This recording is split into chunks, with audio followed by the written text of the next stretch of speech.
बोलगा से गंगा, ये राहुल सांकृत्यायन की लिखी हुई किताब है। इसे आज मैं रात को पढ़ता रहा काफी देर तक। सोचा कि आप लोगों के सामने इस पुस्तक के बारे में बताऊं। इसमें राहुल सांकृत्यायन ने मानव जीवन को लगभग 6000 ईसा पूर्व से 1942 ईस्वी तक की यात्रा में दिखा रहे हैं, जहां इंसान बोलगा नदी यानी रूस के किनारों से शुरू होकर गंगा मतलब कि भारत के मैदानों तक आ पहुंचती है। यह जीवन यात्रा कहानी अलग अलग अध्यायों और पात्रों में बटी है, लेकिन सभी का मूल आधार मानव समाज का बदलता हुआ स्वरूप है। आदिम काल से सभ्य समाज तक की यात्रा, आदि मानव और खाना बदोश जीवन। शुरू में इंसान शिकारी था, झुंडों में रहता था, जंगलों और पहाड़ों में भटकता था, जादू टोना और प्राकृतिक शक्तियों से डर करके जीता था। प्रेम, नफरत, युद्ध, संघर्ष और अस्तित्व, इसको बचाने की लड़ाई उस जीवन का हिस्सा थे। इन्हीं चीजों में मानव जीवन घिरा रहता था। धीरे धीरे मनुष्य ने खेती, पशुपालन और गांव बनाना सीख लिया। इससे समाज स्थिर हुआ, लेकिन जमीन, संपत्ति और स्वामित्व जैसे नए संघर्ष समाज में पैदा हुए। जाति, वर्ग और प्रतिसत्ता जैसे समाज संगठित होने लगा। पुरुष सत्ता मजबूत होने लगी। स्त्रियों का दमन और बंटवारा बढ़ गया। गरीब, अमीर और शासक शासित की खाई बढ़ने लगी। बर्फीले उत्तर से चलकर मानव समूह धीरे धीरे दक्षिण और पूर्व की ओर बढ़ने लगते हैं।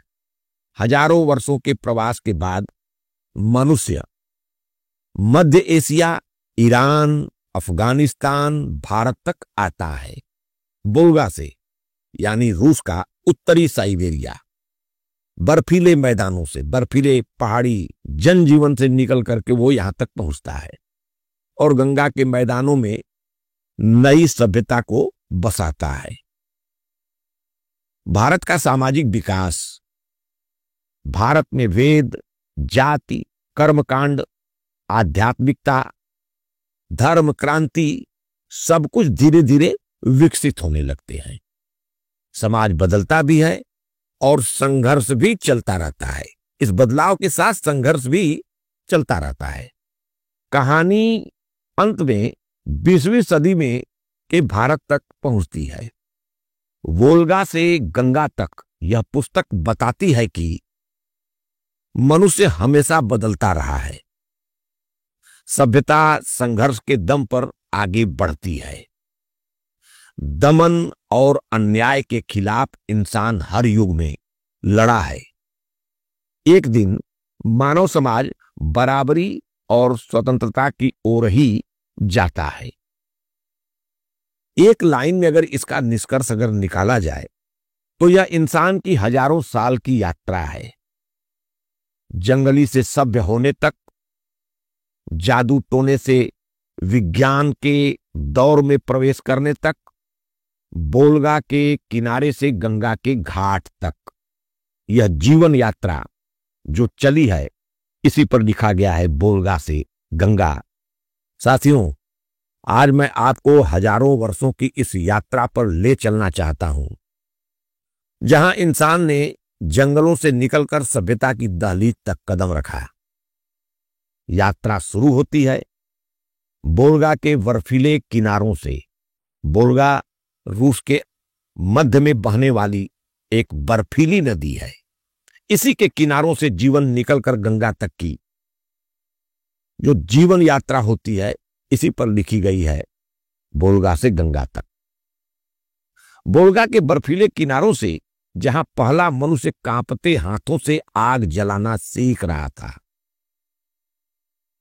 अंधेरे में जानवरों की गूंज थी, पर उसके दिल में उम्मीद की लौ थी। वह पत्थर का हथियार बनाता था, क्योंकि जीना जरूरी था।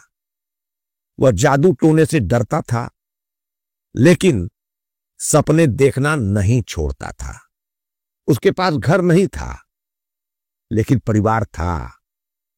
उसकी भूख, उसकी लड़ाई, उसका साहस, यही उसकी सभ्यता थी। धीरे धीरे इंसान आगे बढ़ा, शिकार छोड़कर खेती सीखने लगा, पशुओं को पालने लगा, घर बनाने लगा, गांव भी बनते चले गए, और यहीं से शुरू हुआ समाज का नया अध्याय। लेकिन साथियों, जब आदमी जमीन आधारित, कृषि आधारित जीवन जीने लगा, तो मन के अंदर मनुष्य की जो सभ्यता थी, उस सभ्यता में लालच पैदा होना प्रारंभ हो गया। संपत्ति के साथ झगड़े जन्म लेने लगे। पुरुष सत्ता के साथ स्त्रियों पर अन्याय भी जन्मने लगा।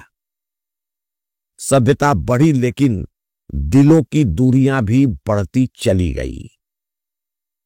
युग बीतते गए, इंसान बोलगा से आगे बढ़ते बढ़ते रेगिस्तानी पहाड़ों और मैदानों को पार करता हुआ ईरान, अफगानिस्तान और हिमालय के रास्ते भारत पहुंचता है, और गंगा के तट पर एक नई पहचान बसाने लगा।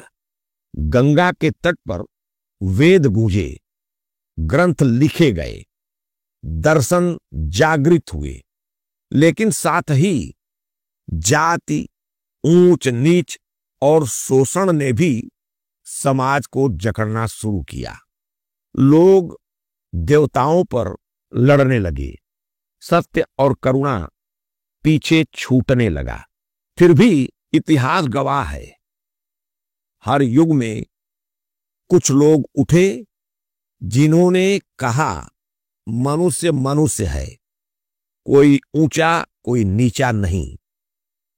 कभी बौद्ध काल में, कभी भक्ति काल में, कभी क्रांति में आजादी और बराबरी की आग बार बार जली, यह आग बुझी नहीं, और फिर इंसान 20वीं सदी में पहुंचा, जहां भारत अंग्रेजों की जंजीरों में जकड़ा था। लोग थक चुके थे, टूटा हुआ देश रो रहा था, पर जनता ने कहा बस, अब अन्याय नहीं, अब लड़ाई आजादी की होगी। और इसी लड़ाई में हजारों वर्षों की मानव सभ्यता एक ही नतीजे पर पहुंची। इंसान आगे बढ़ता है जब वह डर को छोड़कर उम्मीद को पकड़ता है। साथियों, बोलगा से गंगा तक सिर्फ किताब नहीं है, यह मनुष्यता की गाथा है। यह बताती है कि सभ्यता हथियार से नहीं, समानता, प्रेम और न्याय से बढ़ती है।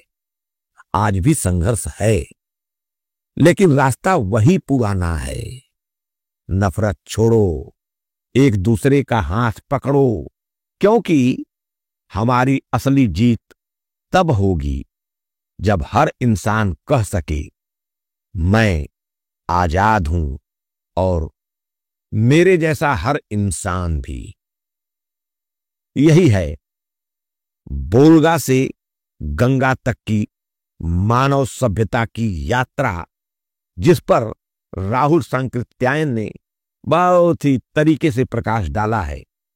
और हम बोलगा से गंगा तक आए हैं, अब गंगा से पूरी दुनिया को इंसानियत का रास्ता दिखाना है।